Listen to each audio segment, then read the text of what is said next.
welcome to my kitchen. Today we are making cheesy chicken and broccoli casserole.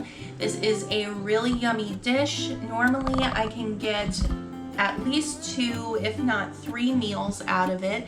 So it's a really great meal to kind of stretch out your budget and give you quite a few meals for the week. So to get started with, I have cooked up some rice, 1 to 2 cups of rice. You can also use leftover rice, so you can actually do this step early, like with your meal planning. If you have another meal that's using rice, you can make up extra rice and then use the leftovers for this. I also have some broccoli cooking over here in a pot.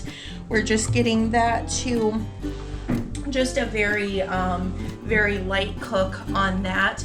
You can use fresh broccoli for this or frozen broccoli, whichever you prefer. And then over here, I am just going to get our chicken started, which we're just gonna do a very quick cook on because this is also going to be baked in the oven for a while, so we just need to get it on its way to cooking. We don't need to get it completely cooked through. So I just put some avocado oil in here. I have it on a medium heat. I don't want to use a lot of oil because I don't want it very oily or buttery if you're using butter, but just enough to give our chicken some fat. And then I have 3 whole chicken breasts that I cubed up in here.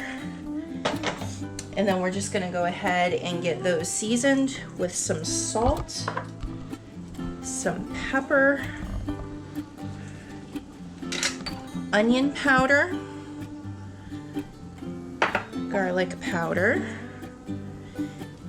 and then a little bit of smoked paprika. And then we're just gonna let this cook until these are at a good consistency, until they're all, all white and cooked up. And then I'll have you come back. We'll pull these out of the pan and then we'll make the sauce. Hey guys, welcome back. So I've got my chicken pulled out of my pan now. I do like to use the same skillet for the sauce because, I can get all that flavor off of there. Just gonna do a very light roux, which means we're using 2 tablespoons of butter and equal amounts of flour in here.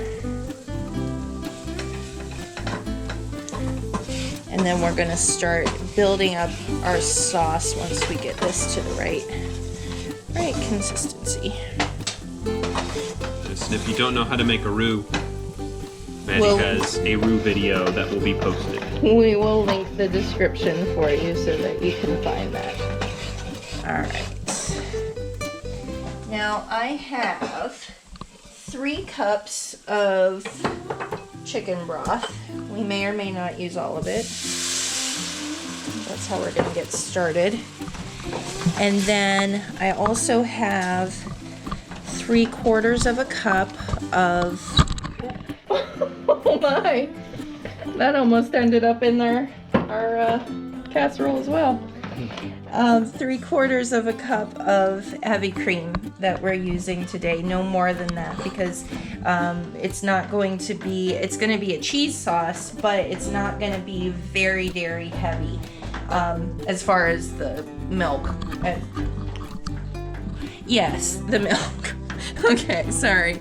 Because of course you're getting dairy from the cheese, but I wanted this one to be a little bit thinner as opposed to like my macaroni and cheese. It's pretty much all dairy, but this one I wanted to have a little bit of a thinner consistency since we've got the rice in there.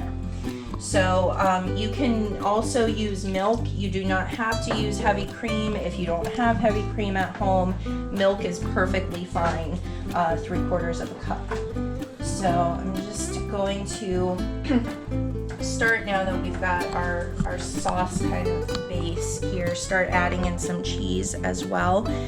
Now the cheese, I have way more in this bowl than I'm actually going to end up using, but I like to have about 16 ounces of freshly shredded cheese for this. You can use pre-shredded as well, but I like to shred my own cheese so that it doesn't have any of the non-stick agents in there. It melts a little bit better for you, and it tastes a little bit better too. I'm just gonna keep adding our liquids and our cheese in here until we've got a pretty good little sauce. And then we will combine all of our ingredients. I'm gonna go ahead and add the milk portion in now so we do get that little dairy hit.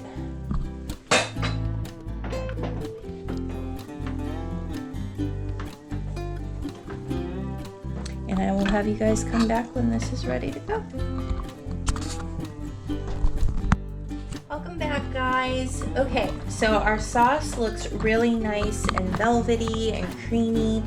What I'm going to do at this point, I have not used all of my chicken stock here. I've probably got about a cup and a half left.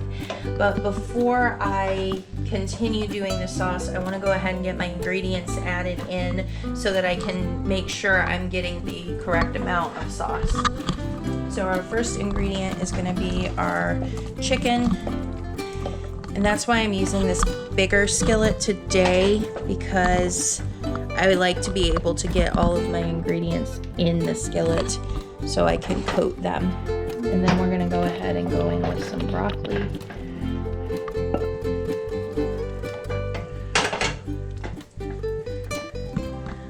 You didn't use all the broccoli. No, not yet. We've got to do things bit by bit here. Let's see. And then some rice. Rice from our lovely Instant Pot. I like using the Instant Pot for this particular rice because it ends up not quite as mushy as rice does when you cook it on the stove. So like the rice kernels, I don't know if that's what you call them, but they're more like distinct by themselves. That looks really, really good. I'm gonna get some more rice in here. And I do usually try to use all of my broccoli because the veggies are important. So I'm gonna go ahead and put my veg in here.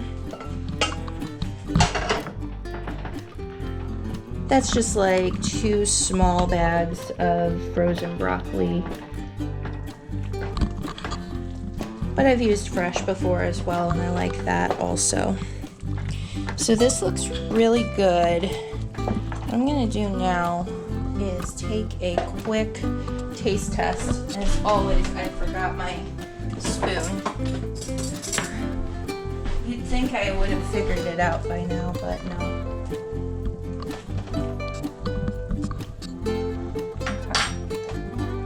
We definitely need some more salt in there. Up to this point, I haven't seasoned the sauce. I did want to wait until I got the chicken in there so that the seasonings from the chicken could come through as well. So I'm just adding in the same seasonings that I put on the chicken, which is salt, pepper, onion powder, and garlic powder. And I'm going to use some more stock here as well. Keep it from burning. I have my oven preheated to,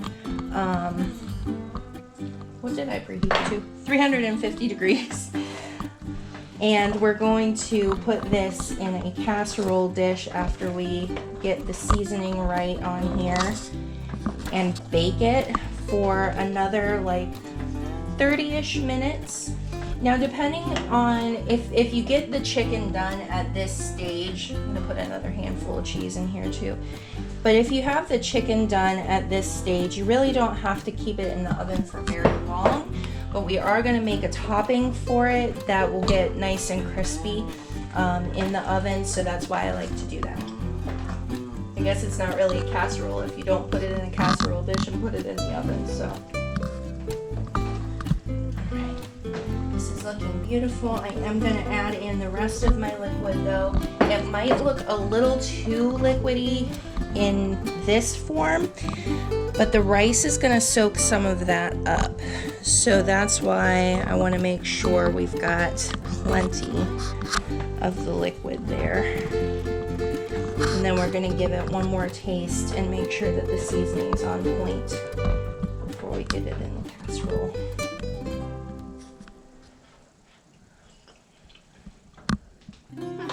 Still needs more salt.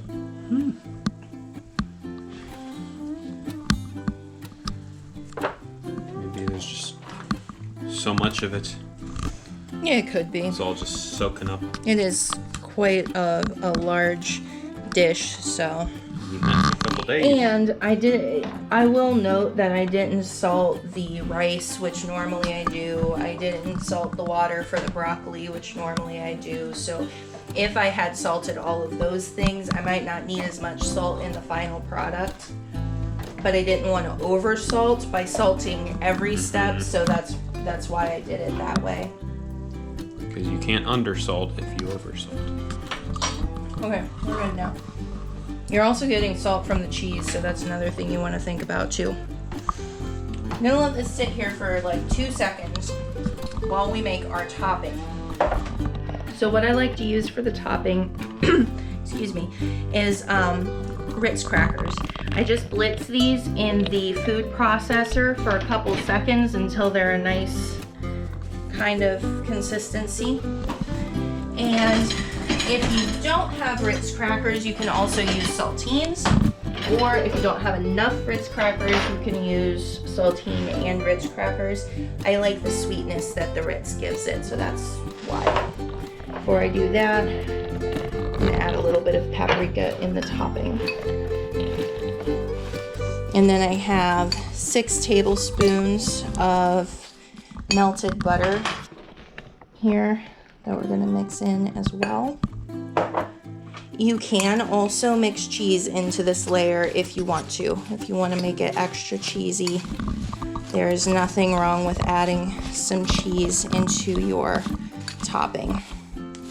You don't want it oversaturated with butter, but you do want it to be able to come together somewhat. So that's pretty good. I'm pretty happy with that. And now we're gonna go ahead and get this into our casserole. This is a pretty big pot, so I'm gonna use just a bit of intelligence and use a ladle instead of picking it up. You could use me. Between the two of us, we could still end up dropping it on the floor, so. Oh, my bare feet.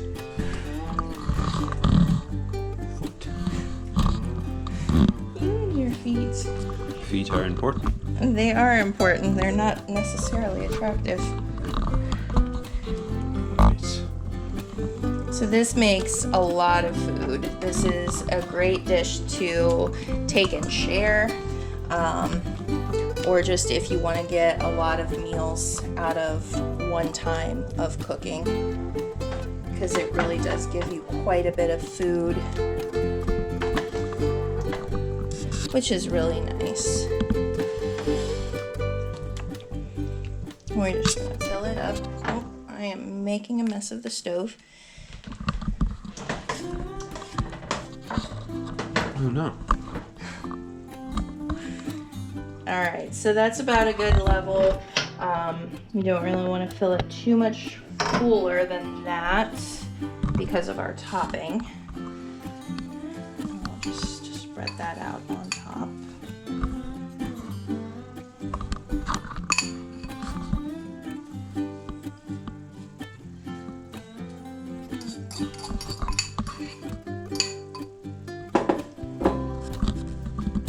You could also, if you don't want to use the crackers at all, just top it with a layer of cheese. That would be good too.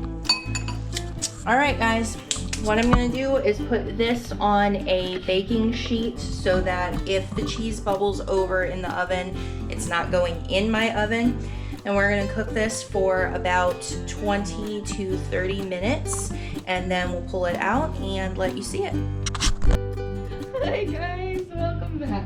Okay, we have a beautiful bubbly casserole. it's all nice and crispy on top, all nice and bubbly around there. Make sure you guys let it cool for at least like 10 minutes before eating it so you don't burn your tongues. But this is a really, really good meal. I hope that you guys try it, and if you have any questions about it, or if you do try it and like it, please leave me a comment. Bye-bye.